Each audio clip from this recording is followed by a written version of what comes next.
welcome to Gaining Vision. I'm Melanie. Thanks so much for clicking. To my returning family, the Visionaries, thank you for your continuous love and support. If you're new to the channel, welcome. Please feel at home. Have you had an opportunity to subscribe to the channel yet? If not, take a second, hit subscribe, and please don't forget to like and share. Things are starting to heat up in South Africa on the political election front. Many political parties are starting to unveil their manifestos, talking about their political platforms and making election promises. What's interesting to me, though, is after talking with a lot of South Africans, many people still don't know who to vote for. They want change, but they're not sure who to trust or believe. But would you be surprised if I told you there's a government in waiting, a political party that's been preparing for 10 years in the background for the opportunity to govern? Yes, of course, EFF. Now I know what you might be saying. Melanie, really? EFF? But let me break it down for you. EFF leaders are passionate individuals who are not afraid to say how they think, feel, share their ideas and perspectives. They don't hold any punches. They say it how it is, even when talking about other political parties. They're visionaries. They have really innovative ideas, thoughts, and ambition for South Africa. They also have the confidence in South Africans that they have the gifts, talents, and abilities to bring their vision to life. However, many people don't see them having the same vision. They think it's too big, too radical. But yet, EFF stands firm to their beliefs because they want what's best for South Africans. EFF is also a political party that is very disciplined. They ensure their EFF ground forces, counselors, and leaders have all the training that they need. They need to know what they need to do. They understand the expectations of them and what the rules are. They also understand that if they go against what the EFF stands for and break the rules, they'll be gone just like that. Because after all, EFF doesn't have any time for nonsense. They're very strict with what they expect of their members. Let's take a listen to what Julius Malema had to say on all of these topics and come back and discuss. Ramaphosa became the deputy president. How can a normal organization with morals, promote a man who has just killed people in Marikana? Same year, they said to him, well done, become deputy president. And you still want to tell me there is some morality left for this organization, which promote a man who's at the center of the killing of the people in Marikana. So the ANC is finished. The DA is not an option because the DA protects white privilege. It wants to perpetuate white privilege. We are the only party for black people, man. There's no any other party which can liberate black people in this country. It's only the EFF, and we have our policies. At least we know what we stand for. Unlike people who are asked, what is your position on land? What is your land policy? We support land restitution policy, not what you support. The EFF land policy is expropriation without compensation. Basically, an EFF municipality would be almost like a cradle-to-grave conception that would encompass almost every level of society. You're saying that you're offering free food markets, you're offering abattoirs, you're offering creches, you're offering a complete social program that starts at A and ends at Z, right? And the councillors are at the core of this. Where on earth, and I don't mean South Africa, I mean on earth, are we going to find these CEO geniuses who are going to run these Fortune 500 entities that are EFF municipalities? We have a lot of people in South Africa with the necessary skill who can run very successful institutions of the municipality. The problem is that they are being denied that opportunity because they are not members of ruling political parties, be it DA or the ANC.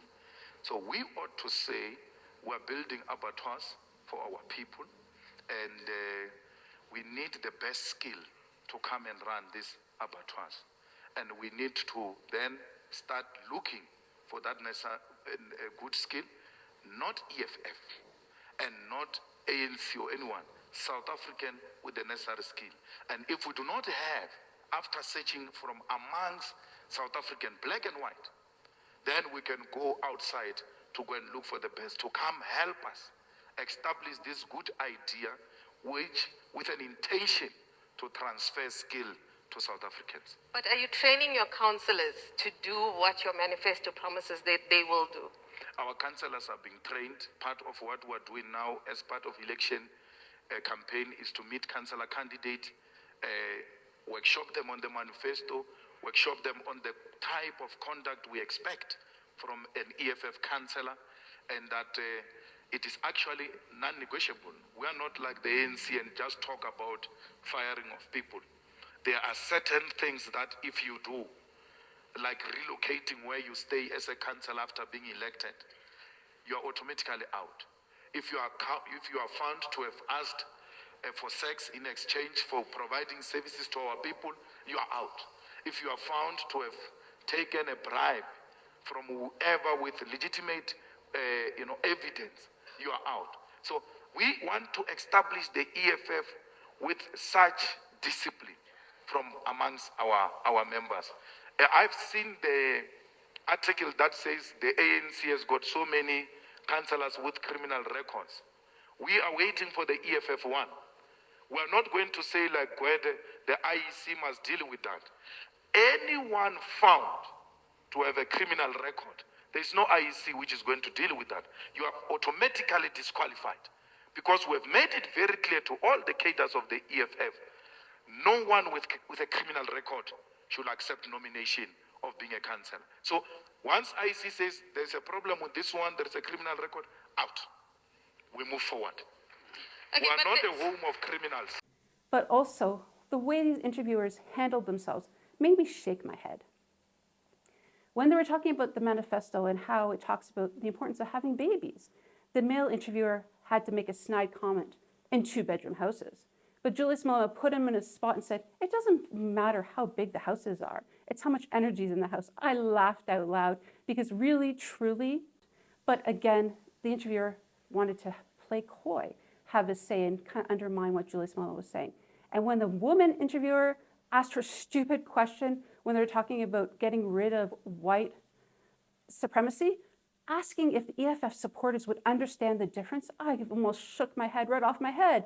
What is going on? How ridiculous is that question? But once again, Julius Malema put her in her spot. There's discipline, there's politics, and then there's deranged social engineering. I mean, you trying to say, I mean, from people, people not being allowed to pee in the streets, not that I want that, but I'm saying, and to how they have sex. Your manifesto has prescriptions on what is happening. You even are encouraging people to have babies. It's a revolutionary in 2-bedroom houses. Yes. So this is not ordinary politics. Houses have never limited us from having kids. I know. I grew up in a 4-roomed house. My grandmother had 9 kids. Yeah. And we all stayed in that house. I and own I a city came to golf. be what I am now. So don't think houses determine how many kids you must have. It's not a house. I know. It's the energy that determines how many kids you want to have. So, what was your question? I'm saying that this is not an ordinary manifesto. Yes. You are prescribing Yes. from... Absolutely. We are dictating, we have a situation where people drink alcohol in townships, in weddings, in functions, and in between the... I mean, I've read through all of your documentations on your municipal, your people's municipalities. I want to get back to how difficult it would be to run one of these things. I know for a fact I do not have the so-called capacity to run a people's municipality, so I'm out of the running, unfortunately. Where are you going to find these people? And once again, it's not a South Africa thing. Yeah. I mean, where in the world are you going to find thousands of CEOs? It's not true that these people are not there. I've answered that question. Under apartheid, there were state-owned entities which were run very well and made white suburbs to be what they are now. And we can learn a thing or two from that. We need South Africans who are patriotic, who love their country, who will do everything to make sure that this country succeeds. They are here, a lot of them. They are not being given opportunities. I'm saying that In South Africa, the problem is not about the implementation of what we want to do. The problem is lack of political will, patronage, and cadreship development are the ones that have undermined our municipalities. These people go and fetch a geography teacher to come and run technical department of the municipality. When there is a sewer blockage, a person puts their hands on top of the head. No, what do we do? They don't even know how to go about it. Where are the retired Afrikaners? They are here, who ran best Afrikaner municipalities. They've now come to accept that they supported an evil system. They want to plow back. If we can't find the necessary skill, let's go and fetch the old man. Old man, you are coming to mentor this young one to produce the best product we seek and build South Africa.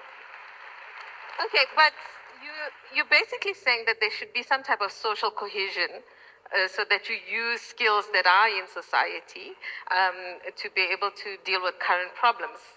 So you're talking about this old man now, but just now you were talking about crushing white dominance. Yes. So what is the line between the two? So you think an old man asking an old man to come and plow back to his community is a perpetuation of white dominance?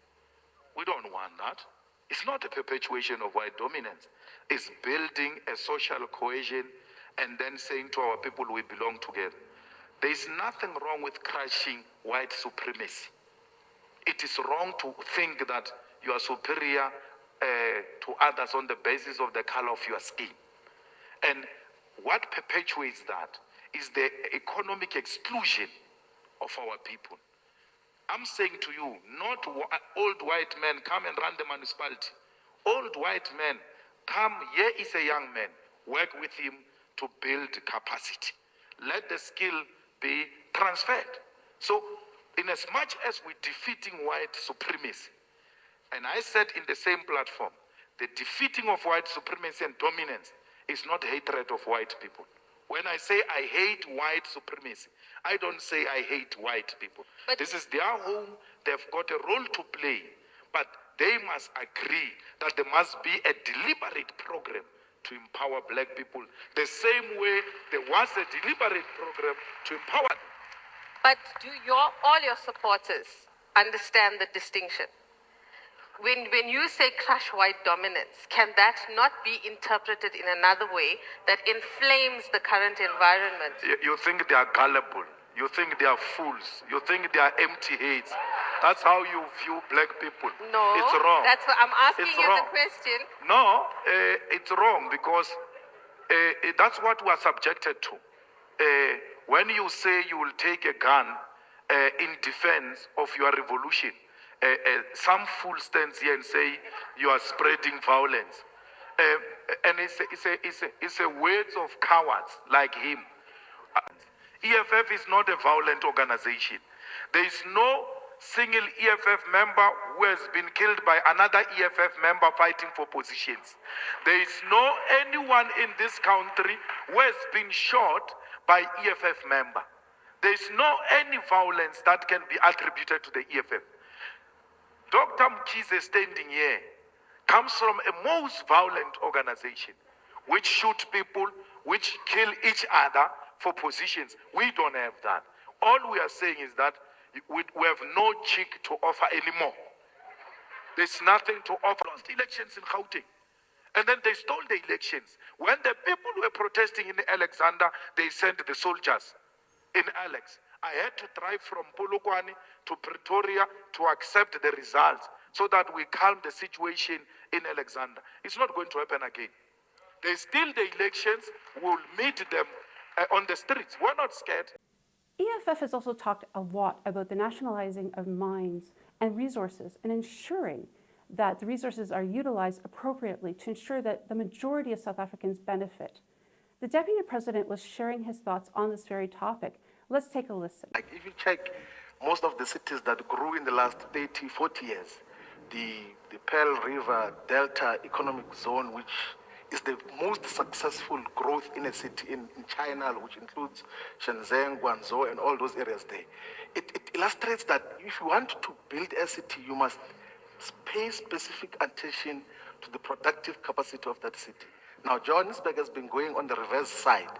It has not been dealing with the productive component. It has been focusing mainly on services, on financial sector as part of the growth drivers, and attracting investors which are mainly about consumption, like the malls, Mall of Africa, Stain City, Modern Fontaine, all those are things there. It's about consumption. Johannesburg has been turned into a dumping site of finished goods and services and products. And Johannesburg is supposed to be the production space where many people are able to get jobs. So the link to what you have asked of how then do we link the mineral resources to production? From the beginning, when we speak as the EFF, we say that we want to nationalize mines in order to industrialize and process them locally, domestically. And here is a space that is provided in the name of Johannesburg with infrastructure, with linkages to all other provinces. It must be the industrial hub of South Africa and inspires hope for majority of our people. It must continue to give jobs. As a matter of fact, Johannesburg number of income earners has declined dramatically between 2001 when the first census happened and 2011 when it happened now recently. That's it's 29% families here in Johannesburg who are reporting that they do not have any source of income. And these are areas we must pay specific attention and utilize the resources that are available to create jobs and make sure that each and every person who comes here is given a job, and with always in mind an anticipation that an area which is a metropoli is going to grow in population. Then you must provide shelter for everyone. You must provide houses. You must provide electricity, water. You must not take the little resources that you have and go and build bicycle lanes like Parks is doing, at the expense of Alexander, at the expense of Hopesville, at the expense of Straight, at the expense of Diepsloot. People are staying like pigs in Diepsloot, but Parks is building bicycle lanes. For white people, there's not even bicycles. Why? Because you went to London and then you saw people riding bicycles on bicycle lanes there. There's no bicycles in Johannesburg. The model of development and infrastructure that we're speaking about is wrong. And also to measure your success through 100 billion on infrastructure, your measurables are wrong.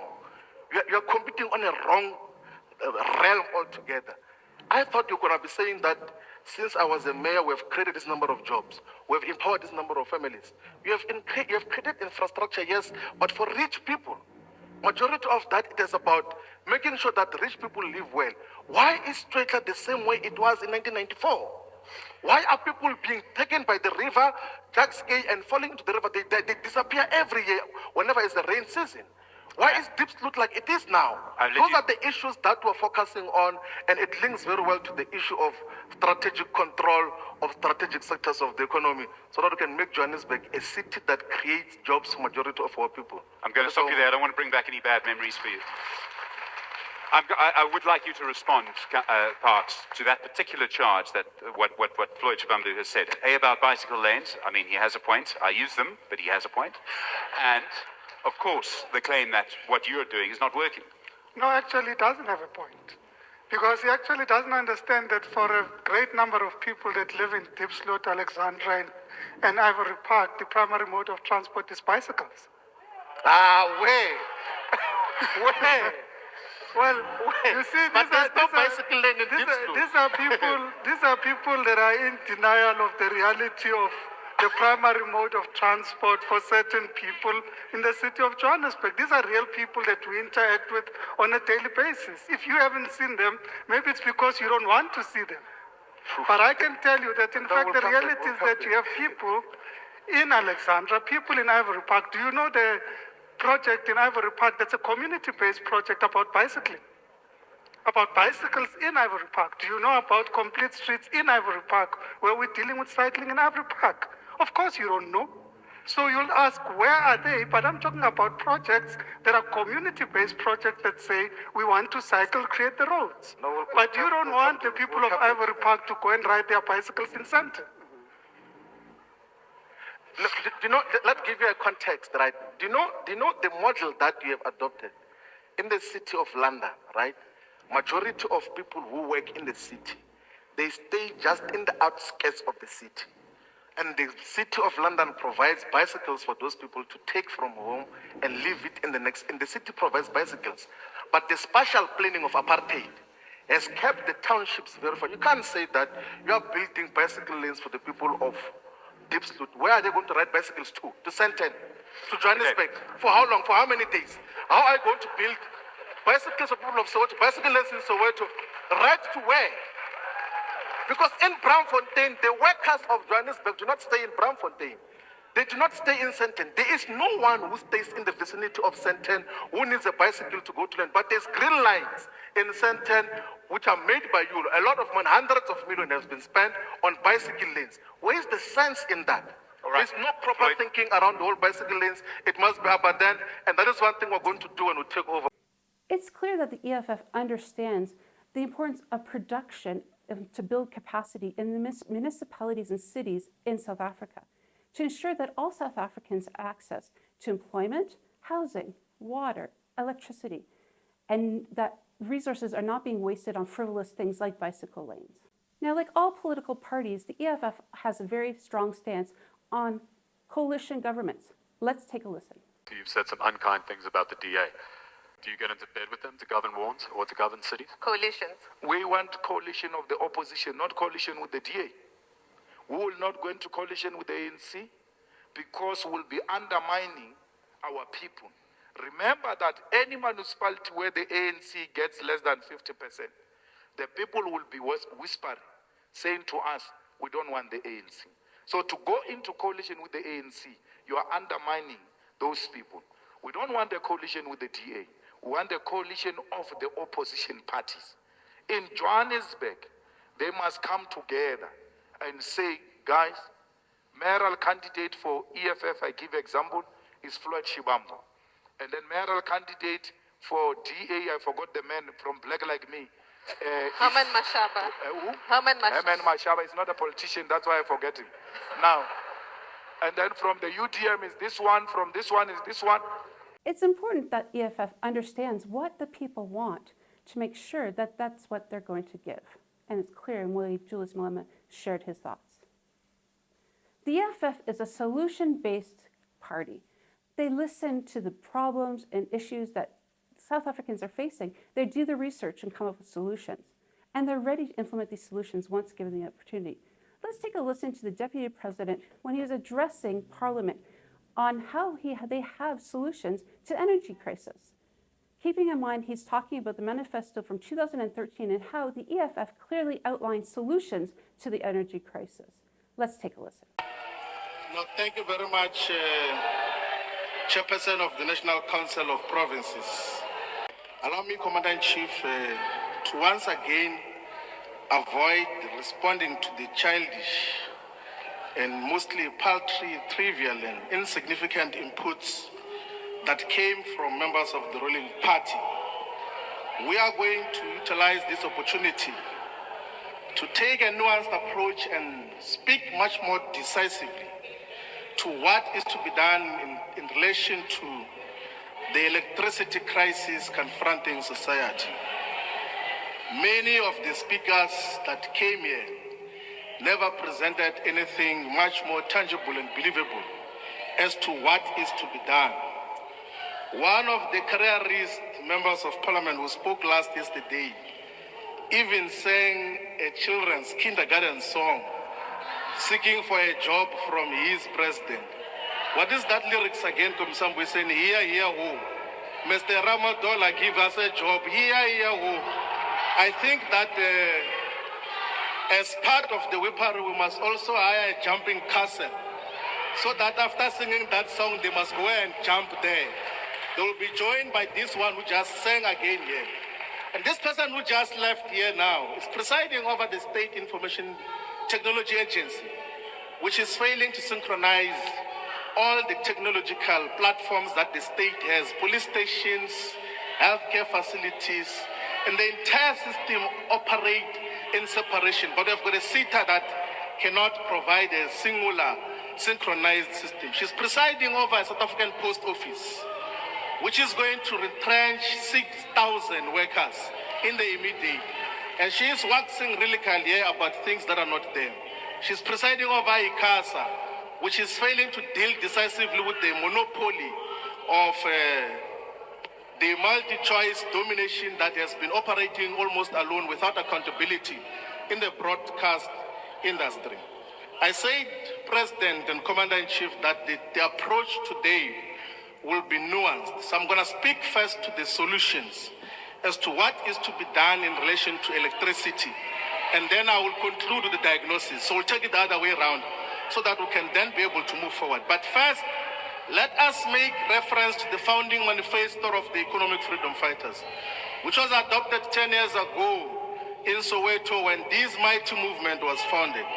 On energy, the EFF founding manifesto says stabilization of energy sources, in particular the supply of electricity, is important for an economic development strategy that will include the development of more industries. Whilst the South African state should intensify the efforts currently in place for sustainable, consistent energy provisions, other energy means and other forms of generations should be explored. And this includes further research on how energy derived out of uranium can be safely transferred into sustainable, environmentally friendly electricity for industrial development, public purpose, and for use by households. We said 10 years ago that let us explore the usage of uranium as a source of energy. We even said that the principle on energy is that the green energy sources should be pursued and that the state should heavily invest in the green energy corporations, which will explore manufacturing and install green energy alternatives in the whole of South Africa. When we spoke about green energy sources, we spoke it in the context that it should be the state, not independent power producers, that must be at the center of rollout of renewable energy. Now, I'm going to talk to the solutions as what is to be done. Number one is that we must stop this illusion that South Africa is going to immediately discontinue the usage of coal as base load energy sources, because that is the only way we can sustain our electricity. In that annual pilgrimage that you go to in Davos in the World Economic Forum, one of the vice premiers of the People's Republic of China, Liu He, who is the director of the Central Financial and Economic Affairs, responded when he was asked about what is the PRC going to do about carbon neutrality. He said that China is going to increase its investment in carbon capture and storage. And this is against the fact that China consumes possibly 20, if not 40 times of energy more than South Africa. The energy sources that come from coal in China, Mr. Matanshi, is 1 million megawatts. Eskom in its entirety is not even at 50,000 megawatts currently. And then the leader of the PRC says that we're going to invest in carbon capture and storage. But when South Africa was in the United Nations Climate Change conferences in Glasgow and in Sharm el-Sheikh in Egypt in both 2021 and 2022, we kept on committing there that we're going to close off our power stations ahead of schedule. We even accepted this $8.5 billion which was promised by the West as a way of diverting us from what otherwise should be our base load in terms of energy supply. The president of the ANC even ridiculed the Minister of Energy when he said that the West is trying to bully South Africa on the African continent into abandoning coal. He said, no, this one is just a mine worker. He does not know anything. We're in a crisis now in terms of what has happened under all of those issues.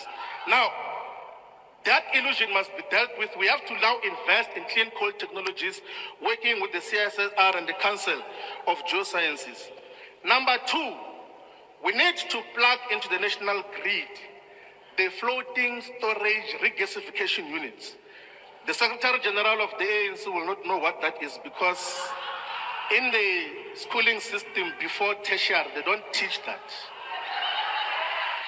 So the FSRUs, when Germany was faced with the energy crisis, out of the necessary military operations that are happening in Ukraine now, they approved within 12 months The power ships, so power ships is like a power stations that come from the sea, and then it parks on the shores and plugs into the national grid.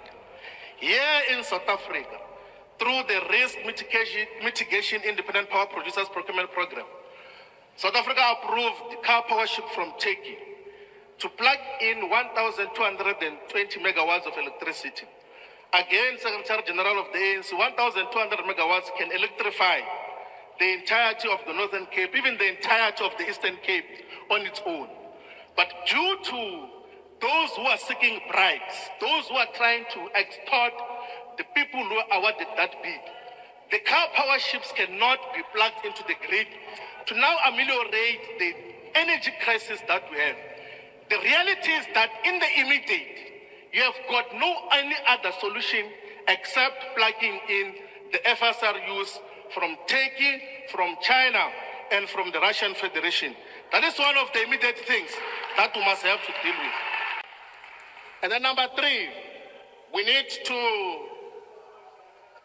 approve the proposal by Rosatom, the Rosatom nuclear power station and energy company, which currently provides more than 20% of electricity in the Russian Federation.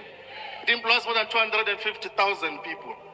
It has been here in South Africa saying that, why don't you give us a power purchase agreement like you're giving to your friends from the West, and build up to 6,000 megawatts of nuclear energy, which everyone else allows and agrees that is part of clean energy sources. That is one of the things that have to be done in the immediate.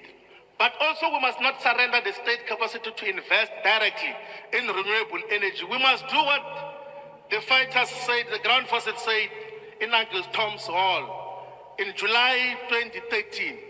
We said that the state must play a central role in renewable energy. That is what the founding manifesto of this 10-year organization said must be done.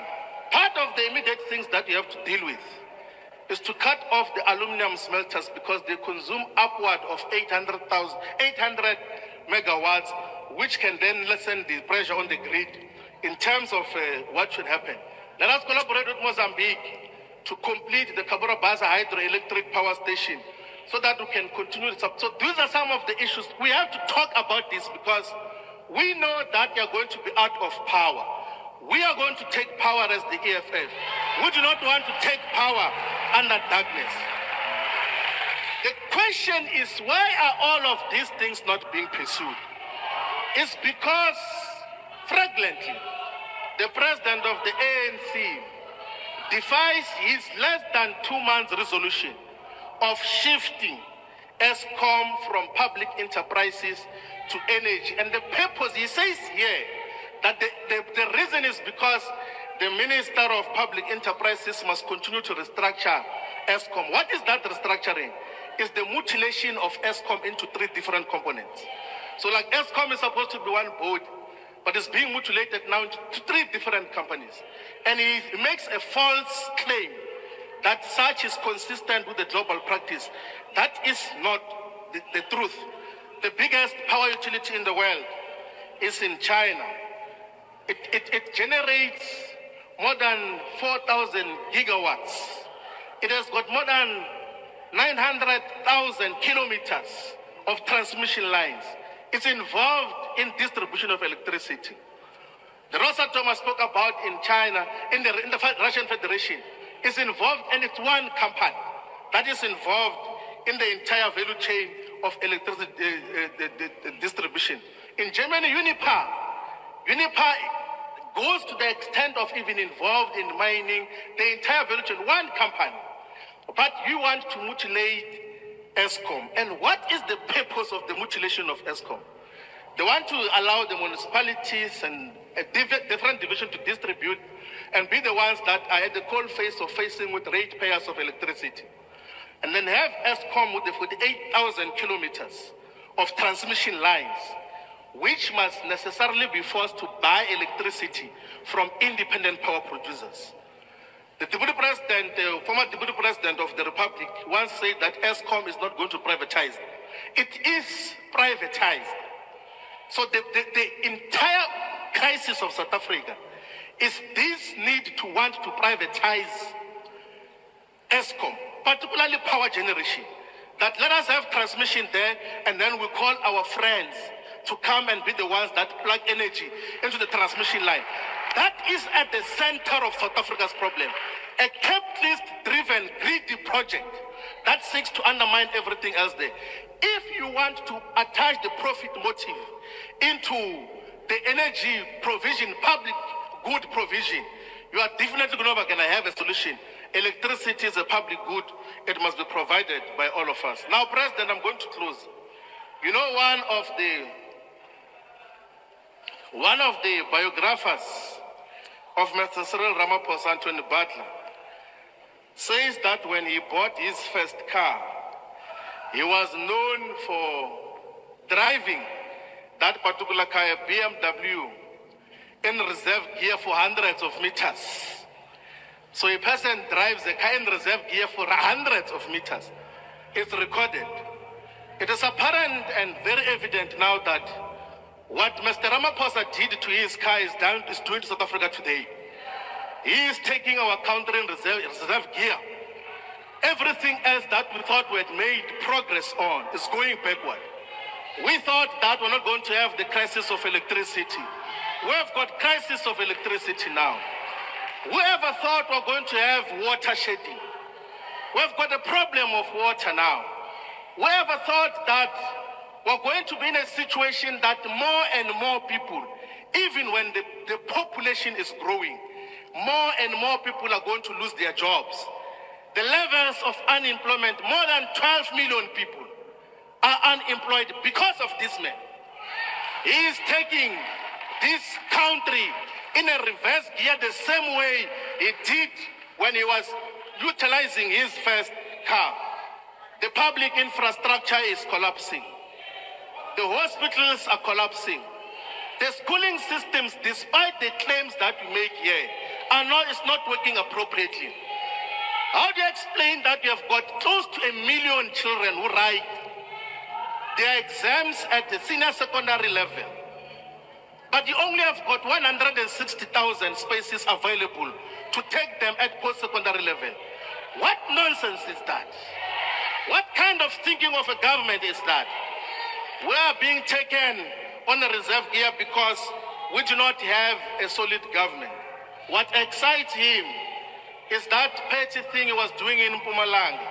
He says he's closing a pothole and he's fascinated by closing a pothole on a gravel road. What logic is that? That is what we are dealing with. We have to save ourselves, South Africa, from this nonsense. We have to save ourselves. We have to save ourselves from this rubbish. What is happening in this country is a man-made crisis. That is why when we go, we must be saying, Puma Ramaphosa, Puma! Puma Ramaphosa, Puma! Booyah electricity, booyah! Amanda! Thank you very much. It's clear that the EFF member was passionate and that all EFF members will continue to rally around what they stood for, the liberation struggle, to ensure that every South African has access, to ensure that they realize economic freedom in their lifetime.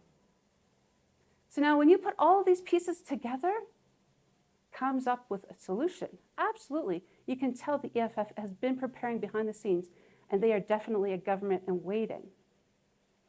If you're in South Africa and you have the opportunity to vote, I encourage you to do your research, to read all the manifestos of all the political parties.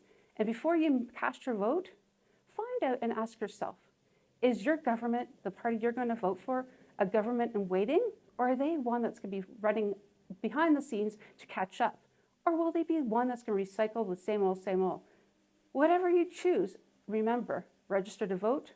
And once you've done your research and you're ready to cast that ballot, it's so important to do just that.